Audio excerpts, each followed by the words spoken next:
Hello everyone, welcome back to my channel. तो आज की इस वीडियो में हम डिस्कस करने वाले हैं उत्तराखंड बीएससी पैरामेडिकल 2025 के बारे में।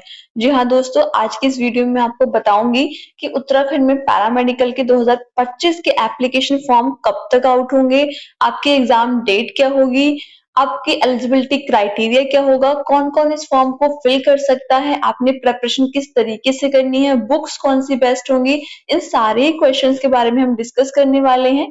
तो मेरी आप सबसे रिक्वेस्ट है कि अगर आप इस चैनल पे नए हैं तो प्लीज इस चैनल को सब्सक्राइब करके बेल आइकन को जरूर प्रेस कर देना ताकि कोई भी अपडेट आपसे मिस ना हो जाए।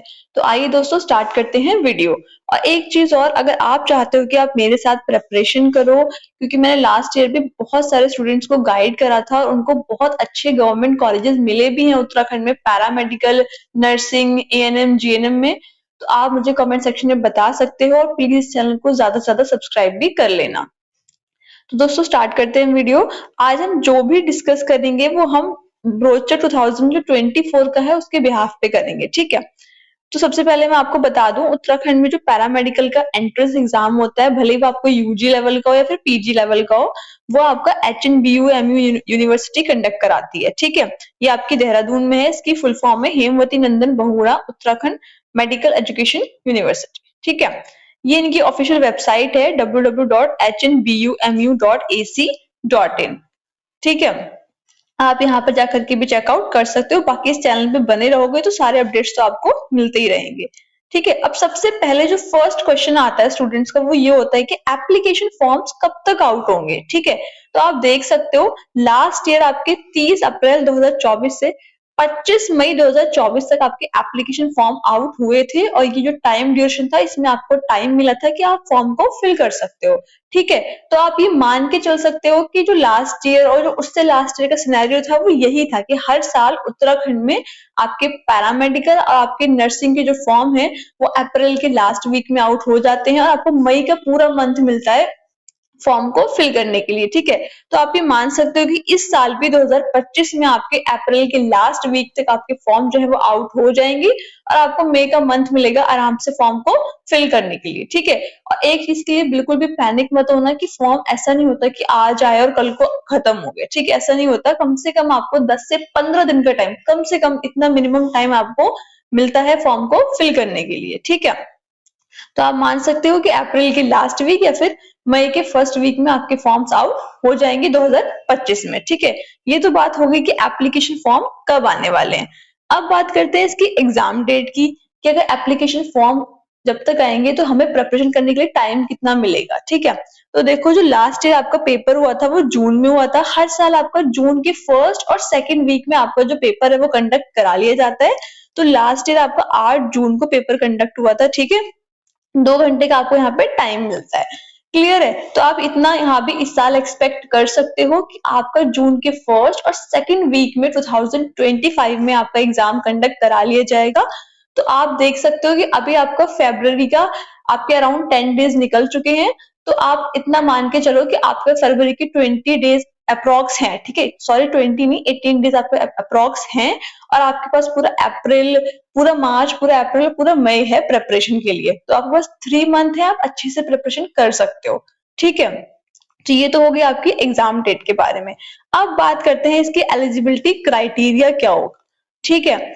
और एक चीज और, जो पैरामेडिकल है इसमें आपके डिफरेंट डिफरेंट कोर्सेज आते हैं, ठीक है। पैरामेडिकल में कोई एक कोर्स नहीं आता, आपका बीएससी एमएलटी, ऑप्टोमेट्री, आपका बीपीटी, आपके बहुत सारे डिफरेंट डिफरेंट कोर्सेज आते हैं, ठीक है। तो आप यहाँ पे देख सकते हो कि आपके जो मार्क्स होंगे उसके अकॉर्डिंग आपको यहाँ पे जो कोर्स है वो मिल जाएगा, ठीक है। तो अब बात कर लेते हैं आपकी एप्लीकेशन फॉर्म की। तो देखो, सबसे इंपॉर्टेंट चीज आपकी फीस रहने वाली है इस फॉर्म की, वो 2000 रुपीज रहेगी आपकी जनरल और ओबीसी कैटेगरी के लिए, ठीक है। अगर आप एससी एसटी कैटेगरी से बिलोंग करते हो तो आपकी 1500 यहाँ पे फीस रहने वाली है। और फीस आपने ऑनलाइन ही पे करनी है, कोई भी आपके कैश के थ्रू फीस पे नहीं होती है। और सेकेंड चीज ये इंपॉर्टेंट है कि जो भी आपका फॉर्म फिल होगा वो भी ऑनलाइन फिल होगा, आपका ऐसे हार्ड कॉपी में कोई भी फॉर्म फिल नहीं होता है। इस चीज को अपने माइंड में क्लियर कर लो, ठीक है। तो ये तो हो गया आपकी फॉर्म की फीस के बारे में। अगर आपके फॉर्म में कोई भी आपसे मिस्टेक हो जाती है, कोई इन्फॉर्मेशन गलत फिल हो जाती है, तो आपकी करेक्शन विंडो ओपन होती है। उसमें आपको 200 रुपीज का एक्स्ट्रा चार्ज देना पड़ेगा और आपकी जो इन्फॉर्मेशन गलत हुई है उसको आप सही कर सकते हो। ठीक है, ये भी एक आपका लिमिटेड टाइम पीरियड के लिए ही होती है करेक्शन विंडो। यहाँ तक क्लियर हो गया। अब बात करते हैं आपके यहाँ पे देखो कि एलिजिबिलिटी क्राइटेरिया क्या रहने वाला है। ठीक है, तो सबसे पहले हम देख लेते हैं कि आपकी एज लिमिट क्या होगी, क्योंकि बहुत सारे स्टूडेंट एज की वजह से फॉर्म को फिल नहीं कर पाते। सबसे फर्स्ट है कि आपको भारत का नागरिक होना जरूरी है। ठीक है, नंबर 2 आता है आपकी जो मिनिमम एज है, कम से कम जो आपकी एज है वो 17 ईयर्स होनी चाहिए। ठीक है, किसके अकॉर्डिंग होगी, हम 2025 की बात कर रहे हैं तो 31/12/2025 के अकॉर्डिंग। ठीक है, कम से कम आप 17 ईयर्स के होने चाहिए, तभी आप इस फॉर्म को फिल कर सकते हो। अब बात करें आपके एजुकेशनल क्वालिफिकेशन की, तो अगर आपने अपना 10th प्लस 12th ठीक है किसी मान्यता प्राप्त बोर्ड से करा है, भले ही वो आपका सीबीएसई हो, आईसीएसई हो, उत्तराखंड बोर्ड हो, यूपी बोर्ड हो, कोई भी स्टेट बोर्ड हो या फिर कोई भी सेंट्रल बोर्ड हो, तो आप इस फॉर्म को फिल कर सकते हो। ठीक है, साथ ही साथ आपके 12th में कम से कम 45% मार्क्स होने चाहिए। ठीक है, और 12th में जो आपके सब्जेक्ट होने चाहिए वो क्या होने चाहिए, आपके फिजिक्स, केमिस्ट्री और बायोलॉजी और मैथ्स में आपका ऑप्शनल रहता है। ठीक है, जो पैरामेडिकल का फॉर्म है वो मैथ्स वाले स्टूडेंट भी फिल कर सकते हैं और बायोलॉजी वाले स्टूडेंट भी फिल कर सकते हैं। ठीक है, अगर कोई पीसीएमबी वाला स्टूडेंट है तो वो भी कर सकता है, इसके पास दोनों सब्जेक्ट्स होते हैं, मैथ्स भी होती है, बायोलॉजी भी होती है। ठीक है, तो आपको पैरामेडिकल में एक अच्छी चीज रहती है कि सिर्फ और सिर्फ बायोलॉजी वाले नहीं भर सकते, इसमें मैथ्स वाले स्टूडेंट भी फिल फॉर्म को फिल कर सकते हैं। तो आप देख लो थोड़ा कॉम्पिटिशन बढ़ जाता है। ठीक है, क्योंकि यहाँ पे 2 स्ट्रीम वाले स्टूडेंट आ रहे हैं। अब नेक्स्ट आता है कि कोई ऐसा स्टूडेंट जो उत्तराखंड का जो है डोमिसाइल तो है उसके पास, लेकिन उसने अपना 10th प्लस 12th किसी अदर स्टेट से करा है तो भी फॉर्म को फिल कर सकता है। ठीक है, और थर्ड आपका आता है कि आपके पास उत्तराखंड का डोमिसाइल होना जरूरी है। ठीक है, अगर आपके पास उत्तराखंड का डोमिसाइल नहीं है तो आपको प्राइवेट कॉलेज मिलेगा, आपको गवर्नमेंट कॉलेज नहीं मिलेगा। ठीक है, आपके रूल्स चेंज हो गए हैं, जो भी आपकी गवर्नमेंट सीट्स है वो आपकी सिर्फ और सिर्फ उत्तराखंड के स्टूडेंट्स के लिए रिजर्व है, तो आपका डोमिसाइल होना जरूरी है। बाकी अगर आपने 10th प्लस 12th उत्तराखंड से करा है तो भी बहुत अच्छी बात है, अगर किसी अदर स्टेट से करा है तब भी कोई आपके यहाँ पे प्रॉब्लम नहीं होगी। ठीक है, आपके मार्क्स 45% होने चाहिए, फिजिक्स, केमिस्ट्री, बायोलॉजी या फिर मैथ्स में आपका कोई भी एक सब्जेक्ट होना चाहिए। ठीक है, तो ये हो गया आपकी एजुकेशनल क्वालिफिकेशन। अब एक चीज और, यहाँ पे बहुत सारे लोगों के क्वेश्चंस आते हैं मुझे कि हमने अभी अभी अपने 12th के पेपर दिए हैं। ठीक है, बहुत सारे स्टूडेंट ऐसे हैं जो अभी मार्च में अपने 12th के बोर्ड एग्जाम देंगे, उनका रिजल्ट अभी आउट नहीं हुआ होगा, तो क्या हम भी इस फॉर्म को फिल कर सकते हैं? यस, ऑफ कोर्स आप भी इस फॉर्म को फिल कर सकते हो। आप देख सकते हो यहाँ पे क्लियरली मेंशन करा गया है कि ऐसे स्टूडेंट जिन्होंने अभी अभी अपने बोर्ड के एग्जाम दिए हैं, रिजल्ट आउट नहीं हुआ है, तो वो भी इस फॉर्म को फिल कर सकते हैं। बस वहां पे वो क्या वहां पे सिलेक्ट करेंगे ऑप्शन अपीयरिंग में। ठीक है, क्योंकि मार्क्स उनके पास नहीं है, लेकिन यहाँ पे कोई बाउंडेशन नहीं है, आप फॉर्म को फिल कर सकते हो। बाकी जब आपको यहाँ पे काउंसलिंग होगी तो आपको अपनी मार्कशीट वहां पे अपलोड करनी पड़ेगी। ठीक है, तो ये तो हो गया आपको यहाँ पे एजुकेशनल क्वालिफिकेशन, आपके जो भी एज क्राइटेरिया है उसके रिगार्डिंग। अब थोड़ा सा बात कर लेते हैं कि आपका पेपर किस तरीके से आता है और कैसे करके यहाँ पे चीजें रहती हैं। ठीक है, तो यहाँ पे हम थोड़ा डिस्कस करते हैं कि पेपर पैटर्न कैसा होगा, क्योंकि बच्चों को यहाँ पे एक डाउट होता है कि पेपर आने वाला कैसा है, हमें किस तरीके से अपनी प्रिपरेशन को करना होगा। ठीक है, तो देखो आप यहाँ पे आपको 2 घंटे का टाइम मिलता है। ठीक है, आपके जो भी क्वेश्चंस होंगे वो आपके 11th और 12th के जो आपने पढ़ा है ना, जितना भी सिलेबस उसके बिहाफ पे ही होते हैं। ठीक है, कोई बाहर से कुछ क्वेश्चन नहीं पूछे जाते आपसे। आपके जो सब्जेक्ट रहते हैं पैरामेडिकल में, वो आपके फिजिक्स, केमिस्ट्री, बायोलॉजी या फिर मैथ से क्वेश्चंस होंगे। ठीक है, मिनिमम 3 सब्जेक्ट से क्वेश्चन आते हैं।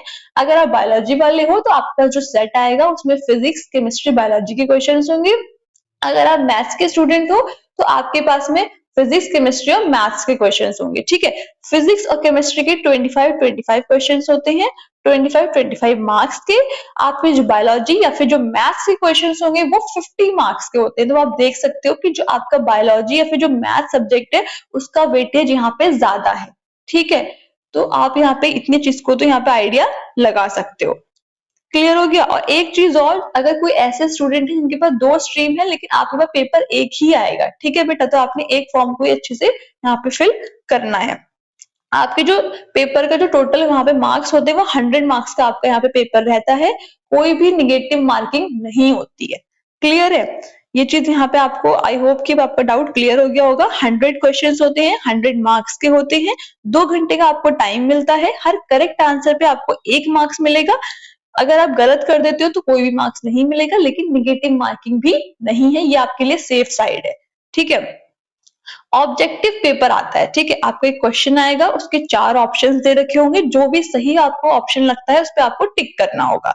इस तरीके से आपको यहाँ पे पेपर पैटर्न रहता है। क्लियर है? इतना। यहाँ पे अब देखो कुछ सेंटर कोड्स दे रखे हैं, तो आपके जो भी नियर बाय है, ठीक है, आपके घर के पास जो भी आपको सेंटर लगता है आप वो फिल कर सकते हो। आपके टोटल 11 सेंटर्स रहते हैं, ठीक है, देहरादून, श्रीनगर, न्यू टिहरी, गोपेश्वर, हरिद्वार, हल्द्वानी, पिथौरागढ़, अल्मोड़ा, उत्तरकाशी, चंपावत, उधम सिंह नगर। ठीक है, टोटल आपके यहाँ पे 11 सेंटर्स होते हैं। आप किसी भी सेंटर पे जाकर के अपने एग्जाम को दे सकते हो, जो भी आपके एडमिट कार्ड में मेंशन होगा। और एडमिट कार्ड में वही मेंशन होके आता है जो आपने चूज करा होता है, प्रायोरिटी जिसको दी होती है। ठीक है, एडमिट कार्ड आपका पेपर से विद इन 1 वीक आ जाता है पहले। ठीक है, तो आपको उस चीज की वहां पे चिंता करने की जरूरत नहीं है। आई होप कि हमने जितने भी आपके डाउट्स थे वो सारे के सारे क्लियर कर लिए हैं। अब बात आती है सिलेबस की थोड़ी सी डिटेल में, कि टॉपिक्स कौन कौन से इंपॉर्टेंट हैं, किन टॉपिक्स को पहले करना चाहिए। तो देखो वो मैं नेक्स्ट वीडियो में बताऊंगी। बुक्स कौन सी बेस्ट होंगी उसके लिए भी बहुत जल्दी ही वीडियोस आने वाली हैं, क्योंकि अगर मैं इस वीडियो में इंक्लूड करती हूँ सब कुछ तो बहुत लंबी वीडियो हो जाएगी, इसलिए हम उसको नेक्स्ट वीडियो में डिस्कस करेंगे। अगर ये वीडियो आपको अच्छी लगी हो, आपके लिए हेल्पफुल रही हो, तो प्लीज इसको ज्यादा से ज्यादा लाइक करना, अपने दोस्तों के साथ में शेयर करना। और हाँ, अगर इस चैनल पे नए हो तो इसको सब्सक्राइब भी जरूर कर लेना। और इस चैनल के जो कम्युनिटी सेक्शन है उसको जाकर के एक बार चेकआउट जरूर करना, क्योंकि लास्ट ईयर बहुत सारे स्टूडेंट का सिलेक्शन हुआ है। अगर आप चाहते हो इस साल आपकी फोटो भी वहां पे लगे, तो प्लीज अपनी अच्छे से प्रिपरेशन स्टार्ट कर दो, मुझे कमेंट सेक्शन में जरूर बताना। ठीक है, बाकी चैनल को सब्सक्राइब कर लेना, नई नई वीडियोस आने वाली हैं, और जितना भी मुझसे पॉसिबल होगा मैं आपकी हेल्प करूंगी इस एग्जाम को क्रैक करने में। ठीक है, तब तक के लिए thank you and have a nice day.